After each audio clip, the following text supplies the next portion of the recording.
Assalamualaikum dan salam sejahtera. Anda mempunyai hak untuk mendengar agenda awal ini malam ini, dan itulah yang akan kita bincangkan, hak kita di sisi undang-undang dan suatu keputusan Mahkamah Persekutuan. Itu yang saya ingin bincangkan, tapi saya bukanlah peguam dan orang yang pandai dan arif dalam undang-undang. Ada sebelah saya orang yang begitu mahir sekali, Saudara Yusmadi Yusof, pengasas Yayasan Rights, dan juga di talian saya ada Saudara Syahrezan Johan.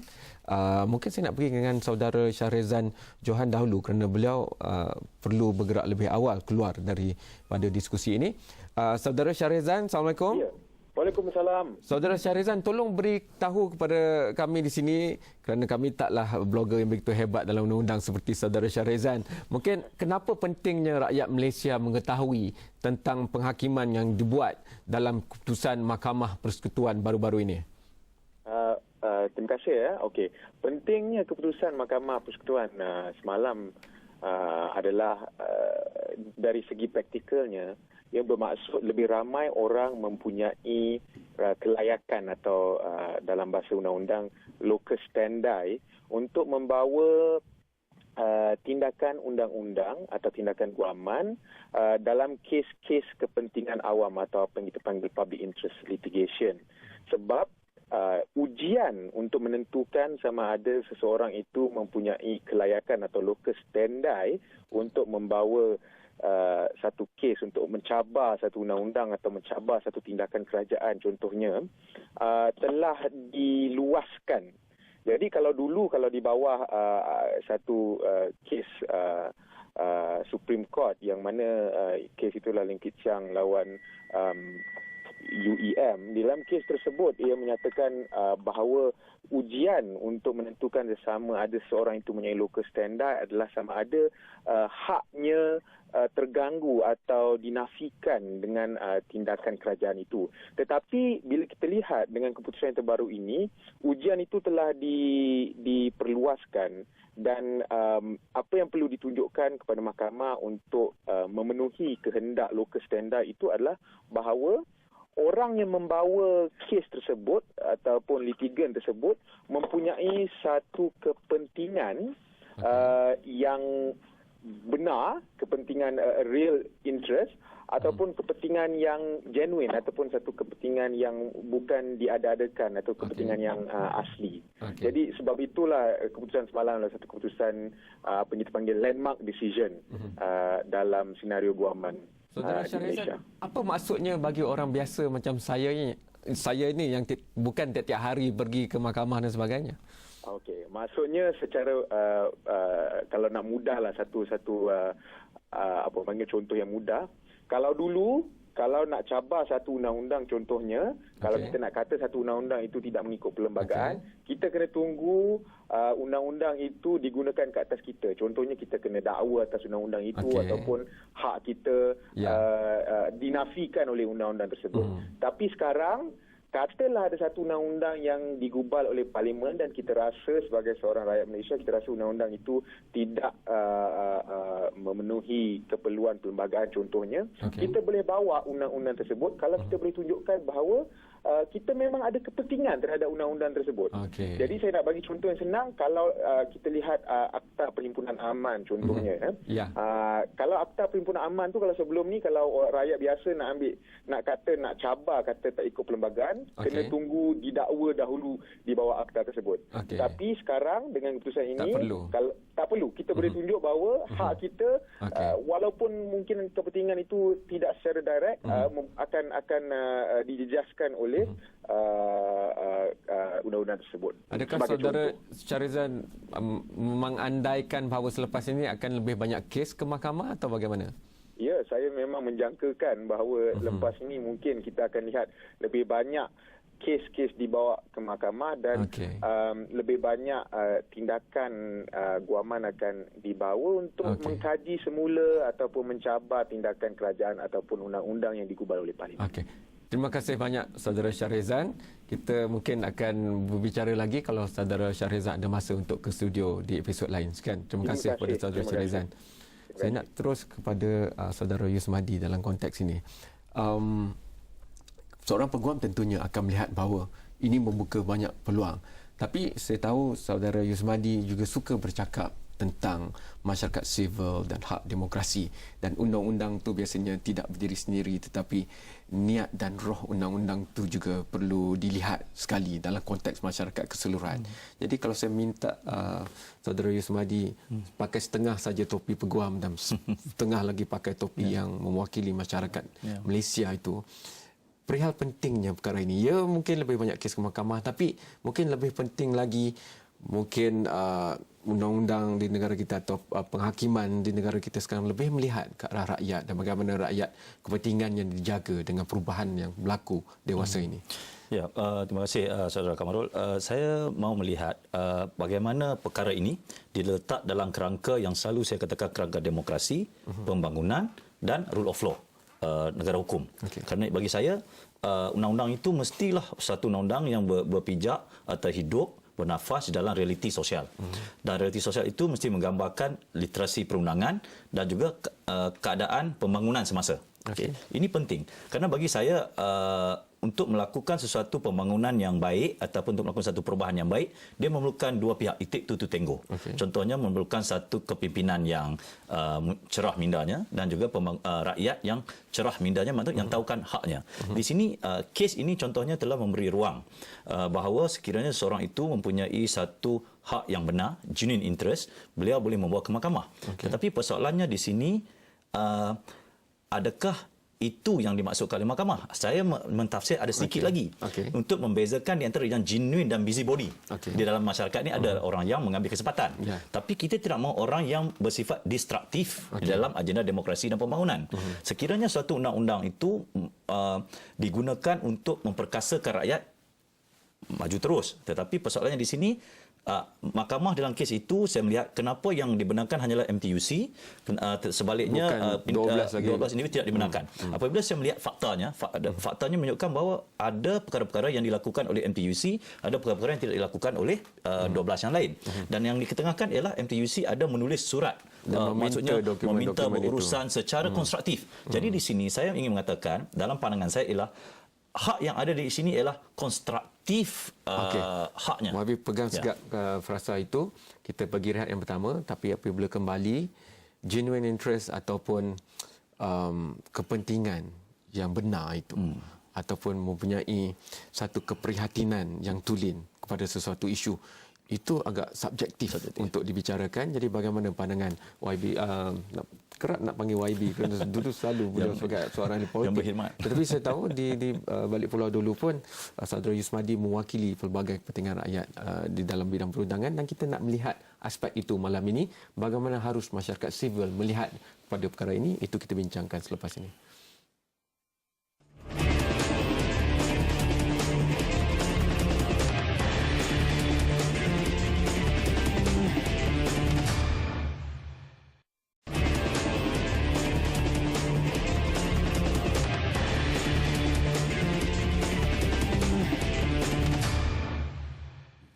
Terima kasih kerana masih menonton Agenda Wani.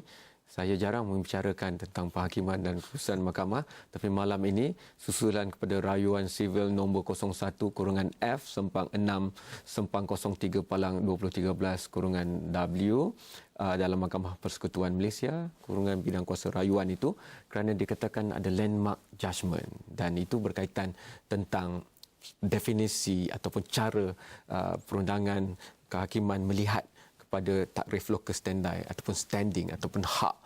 Dalam konteks itu, sebelum saya pergi lebih lanjut ni, kerana peguam ni kadang-kadang dia pergi masuk begitu dalam, nanti orang sana sedang memikirkan tentang Valentine Day dan sebagainya, hilang interest atau peminat. Jadi saya nak pergi kepada Ian supaya lebih sensasi.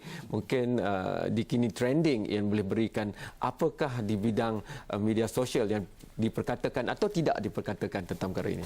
Kalau nak ikutkan, saya pun baru tengok surat khabar tadi, baru saya tahu mengenai takrif locus standi ini. Dan saya tanya kepada orang-orang yang rapat dengan saya, semua pun tak pernah dengar benda ni.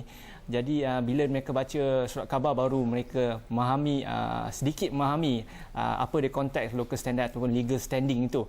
Dan untuk itu saya buat satu undian yang diadakan di astroawani.com, dan saya tanya sejauh mana anda memahami mengenai locus standi ini. Dan keputusannya agak membanggakan kerana dia agak seimbang ya, Encik Kam. Kita dapat lihat bahawa sangat memahami ialah 39% dan tiada kefahaman juga 39%. Dan kefahaman sederhana 17% dan tidak faham langsung adalah hanya 5%. Mungkin di Astrawani pengunjung-pengunjung Astrawani orang yang kata bijak pandai dan sebagainya, dan ini dapat dilihat daripada undian yang dibuat tadi. Tetapi tidak di media sosial, kalau yang berdiskusi mengenai apa dia locus standi ini adalah seperti saudara Yusmadi juga yang peguam dan sebagainya. Kalau kita lihat profil mereka, hanya peguam yang berbincang di Twitter mengenai perkara ini. mereka je lah yang cakap tentang perkara ini. Ya, ya. Okey, terima kasih banyak Ian. Kalau ada orang-orang dalam sukan ekstrim, rakan-rakan yang berbicara tentang bidang ini, bagi tahu saya, kita bawa mereka ke studio. Terima kasih banyak Ian. Terima kasih. Itu cabaran untuk membicarakan tentang perkara ini, dan kita tengok dalam pengundian suara itu seimbang, mereka yang tidak faham dan mereka yang mengatakan mereka faham. Jadi sebab itulah saya banyak nak bertanya kepada saudara Yusmadi tentang apa manfaatnya kepada masyarakat dan bagaimana masyarakat harus mengambil guna peluang ini. Kerana kalau ia penghakiman yang bersejarah, tentunya ia perlu bermanfaat kepada masyarakat. Jadi tadi diletakkan mekanismenya mungkin dalam penghakiman itu, bukti bagaimana kepentingan sebenar ataupun genuine interest itu harus dan mesti ada sebelum locus standi itu diberikan kegunaannya seperti itu. Jadi pandangan saudara Yusmadi terhadap itu. Okey. Kes ini dalam konteks cabaran ekonomi negara, saya cakap amat penting. Contohnya, kes-kes begini timbul contohnya dalam dulu isu pembinaan lebuh raya, yang kes Bukit Siang dan UEM. Timbul dalam kes pembinaan Bakun. Sekarang timbul dalam kes concession air. Ini menggambarkan apa? Menggambarkan bahawa ada satu kelompok masyarakat kita yang berfikir bahawa mungkin sesuatu dana kerajaan itu perlu digunakan dengan sebegini. Kalau ianya digunakan mesti ianya telus, bebas dan sebagainya. Dan perkara ini penting kerana bagi saya apabila kita membangunkan negara dengan kerangka demokrasi, satu pilar utamanya ialah pilar rule of law, undang-undang. Dan rule of law ini di Malaysia inilah common law. Common law ini mestilah apa yang kata undang-undang yang norma-norma yang kita panggil lazim kepada semua. Ini akan menggambarkan gambaran society. Sebab itu apabila kita membicarakan demokrasi, ia menggambarkan apa yang dipanggil the habit of the heart.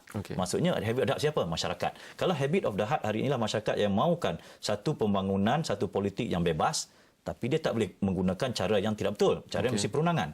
Hari ini apa yang saya lihat, Mahkamah menunjukkan satu sikap bagi saya yang mana memberi peranan mendidik masyarakat. Kami telah memberi ruang terpulang kepada kamu untuk mengambil kesempatan ini. Dan kesempatan itu kami kata bukan kesempatan yang sembrono, tapi kesempatan yang mesti benar, genuine. Dan untuk melakukan genuine itu, ini prosesnya. Saya rasa itu satu perkara yang baik.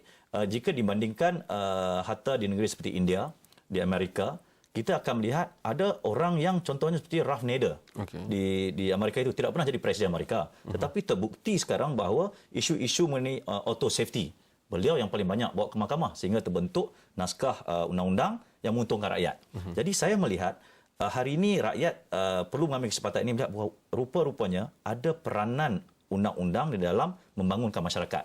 Dan diskusi ini di peringkat lebih tinggi dia katakan is a right-based development approach. Tapi yang lebih yang saya mahu beri pandangan ialah apabila saya melihat peratusan tadi.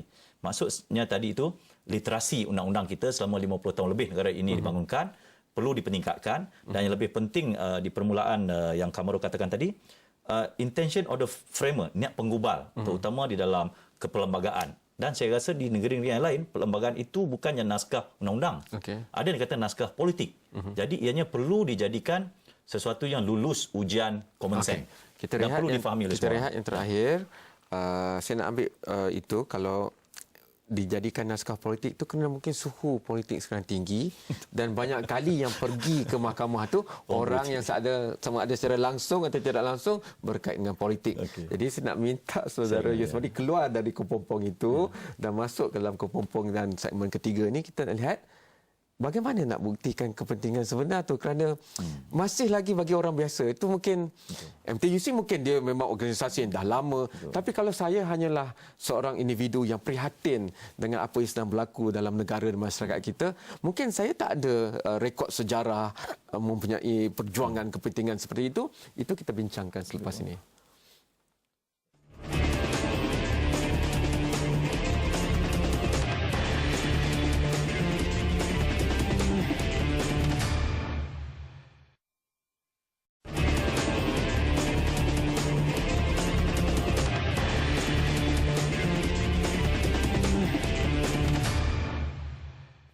Sekali-sekala kita perlu juga membaca, kita perlu pergi ke kehakiman.gov.my dan melihat kepada keputusan-keputusan dan apa yang dituliskan di situ. Dalam PDF itu diberikan cantik. Saya nak bantu unit komunikasi kepada mahkamah untuk mewawarkan perkara ini, kerana biasanya kadang-kadang kita bercakap tentang keputusan sesuatu penghakiman tapi kita tak baca pun apa yang disampaikan oleh hakim yang membuat keputusan misalnya. Dan dalam konteks ini saya nak bincang keputusan semalam tu sekali lagi dengan Yusmadi tentang bagaimana sebagai orang biasa seperti saya tahu okey, dalam apa yang telah dilakukan semalam itu penghakimannya menyatakan bahawa perlu ada suatu kepentingan sebenar atau genuine interest baru saya boleh diterima hak saya ataupun local standby ataupun standing saya dari segi undang-undang. Tapi jika contohnya saya tinggal di Kuala Lumpur, tidak ada kena-mengena pun dengan Johor, tapi saya melihat kepada apa yang sedang dibangunkan di Johor dan saya rasa terpanggil untuk melakukan sesuatu dalam konteks perundangan.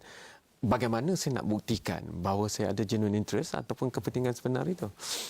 Di dalam contoh-contoh yang ada ya di bidang kuasa Malaysia dan bidang kuasa serantau maupun sejagat, antara rujukan-rujukannya antaranya adakah seorang itu merupakan pembayar cukai. Okay. Itu ada asas yang diterima pakai di setengah tempat. Ada yang mengatakan contohnya dalam kes pembangunan, kita sebagai jiran projek pembangunan itu dipanggil the adjoining land owner. Okay.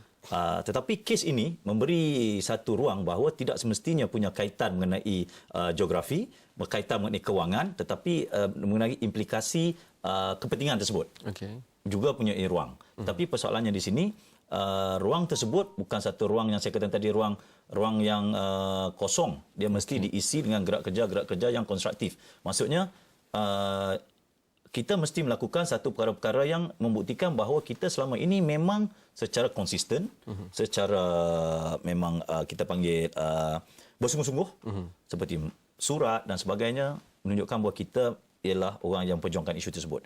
Kerana saya mengatakan di sini, ada pihak-pihak yang mempergunakan ruang ini sebagai dalam ketika saya di Amerika itu dia panggilnya strategic litigation. Okay. Yang mana melakukan satu kerja-kerja tindakan undang-undang untuk satu political score. Okay. Ada juga. Tetapi yang saya rasa yang perlu digalakkan di sini ialah saya rasa mengambil kira pada pandangan saya kepentingan konteks pembangunan Malaysia. Saya kata biarlah satu perkara yang mengambil kira kepentingan awam dari segi aspek tidak melakukan pembaziran. Okay.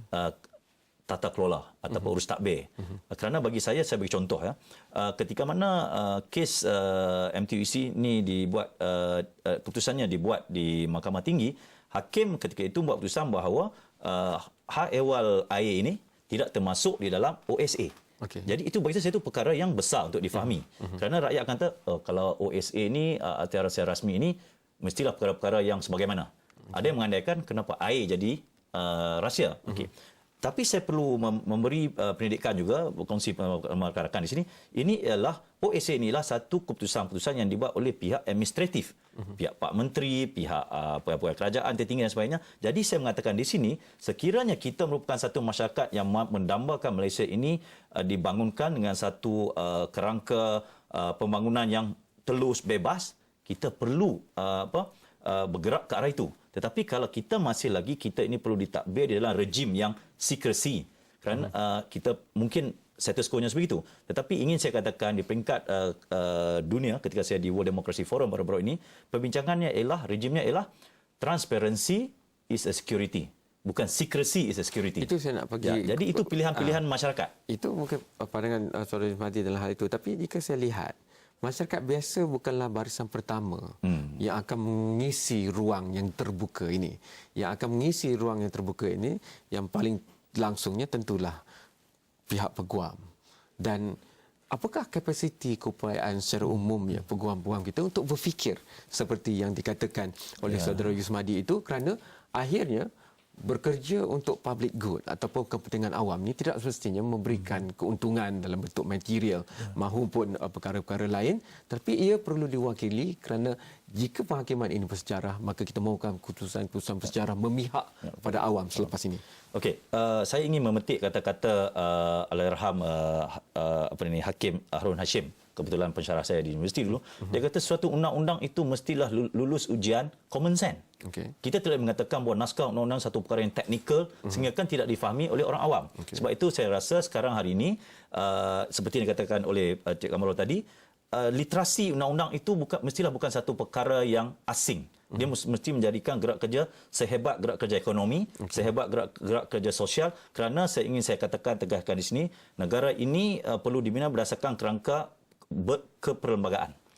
Terkeluar perlembagaan tidak boleh. Jadi di sini bagi saya ada satu mesej yang bagi saya yang telah ditunjukkan oleh pihak hakim yang Arif Hakim di dalam keputusan ini ialah kos tidak dikenakan kepada mereka yang kalah. Ramai yang takut ke mahkamah kerana kosnya tinggi, dan itu saya kata penting juga kalau isunya tidak genuine. Kita tidak mahu mahkamah dibebani dengan kes-kes yang merugikan kerana mahkamah juga menggunakan wang cukai rakyat.